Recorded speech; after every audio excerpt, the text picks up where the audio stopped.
Baik, terima kasih Pak Pur. Kalau Pak Pur ini kalau jadi moderator luar biasa, semangat terus. Bapak-bapak dan Ibu sekalian, saya pikir apa yang disampaikan oleh Pak Petrus tadi itu sangat bagus sekali, dan itu tolong itu menjadi bagian dokumen kita di Apkasindo. Itu sangat penting itu, terutama pendekatannya tadi itu. Saya ingin juga mengapresiasi tadi yang disampaikan oleh Pak Ketua Apkasindo, itu tuntutan yang menurut saya itu sangat realistis. Saya tadinya membayangkan tuntutan itu lebih dari itu. Oh, ini Pak Bulat ini bukan orang Medan lagi rupanya, dia sudah lebih halus daripada orang dari Pak Petrus gitu ya. Jadi soft itu usulannya. Oke lah, itu pun kalau memang itu membahagiakan teman-teman petani sawit rakyat, saya pikir kita harus dukung. Saya ingin mengadres tadi yang disampaikan yang bagus sekali dengan Pak Petrus tadi. Ada dua tadi yang saya lihat ini. Pertama, apakah ini punya peran strategis dalam perekonomian kita? Yang kedua nanti adalah apakah ini termasuk proyek strategis nasional gitu. Nah, yang pertama saya ingin mengadres betapa strategisnya kebun sawit rakyat itu dalam perekonomian nasional. Yang pertama, yang kita tahu itu, ini teman-teman petani sawit dari Sabang sampai ke Merauke, saat ini sekarang menurut data Ditjen Perkebunan, itu sekitar 3 juta unit usaha rumah tangga, ya, atau yang sekarang disebut dengan UKM. Jadi ada 3 juta UKM Indonesia yang saat ini berupa kebun sawit rakyat. Itu kira-kira 5% daripada seluruh UKM-nya nasional. Jadi kalau sekarang pemerintah bicara soal UKM, ya inilah antara lain petani sawit ini. Kemudian kedua, dari segi produksi CPO dan PKO palm kernel oil nasional, ini kontribusinya sawit rakyat ini sekitar 35%. Secara luas areal memang 41%. Tapi kalau kita hitung produksinya ada 35% dari CPO dan PKO nasional. Jadi kalau tahun ini kita menargetkan 50 juta ton minyak sawit dalam bentuk CPO, ya, itu berarti 35% dari 50 juta itulah nanti yang dihasilkan oleh dari sawit petani. Kemudian juga otomatis secara proporsional juga penyumbang atau penghasil devisa dari ekspor sawit 35%. Tahun 2020 yang lalu kita hampir 20 miliar dolar dapat devisa ekspor. Itu berarti sekitar 35% itu sekitar 7 miliar dolar ekspor Indonesia tahun 2020 dari sawit itu dihasilkan atau berasal dari sawit rakyat. Itu cukup besar. Dan 7 miliar dolar itu adalah net ekspor. Itu devisa, betul, devisa murni. Jadi ini jauh lebih besar daripada yang disumbang oleh sektor-sektor lain. Itu baru hanya sawit rakyat. Kemudian juga dana sawit yang dihimpun oleh Badan Pengelola Dana Kelapa Sawit, itu 35% berasal juga dari sawit rakyat. Jadi itu kontribusi yang besar di dalam perekonomian nasional. Kemudian saya dengan PASPI, ya, PASPI telah menghitung, meneliti bagaimana transaksi masyarakat kebun sawit rakyat dengan sektor ekonomi lainnya di pedesaan. Secara nasional kami menemukan ada sekitar 176 triliun per tahun transaksi ekonomi antara kebun sawit rakyat dengan ekonomi pedesaan dan ekonomi perkotaan. Jadi artinya apa? Ekonomi pedesaan dan ekonomi perkotaan selama ini juga diuntungkan dengan kehadiran kebun sawit rakyat. Jadi bukan hanya kebun sawit rakyat untuk rakyat, tapi kebun sawit rakyat itu juga untuk rakyat yang di luar kebun sawit. Kemudian, ini sangat penting ini. ada 3 tugasnya pemerintah yang seharusnya tugas pemerintah dikerjakan oleh petani sawit. Apa itu? Yang pertama, pengurangan pengangguran di pedesaan. Tidak ada programnya pemerintah selama ini yang menurunkan pengangguran di pedesaan secara khusus. Tapi kehadiran petani sawit itu sudah mengurangi pengangguran di sekitar 5 juta orang.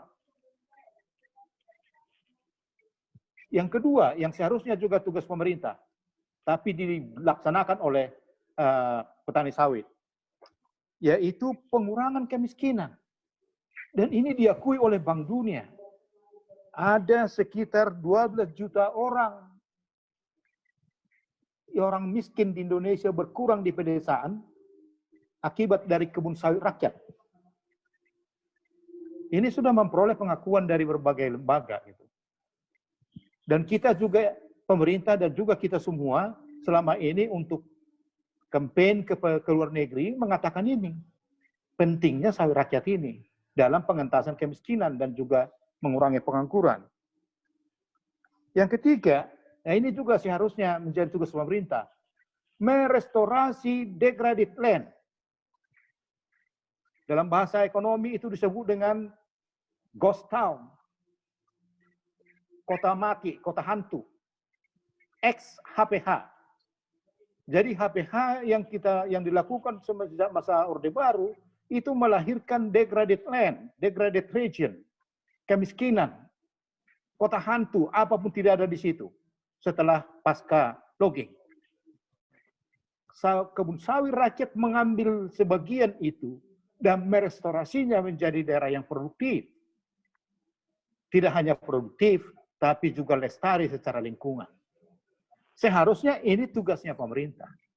Saya mau tanya, ada enggak reboisasi yang dibuat oleh pemerintah sebesar 7 juta hektar selama ini dengan menggunakan dana DR? Saya yakin belum ada. Apalagi mengentaskan kemiskinan bagi 12 juta orang dan juga menyerap pengangguran, ya, mengurangi pengangguran 5 juta orang. Enggak ada.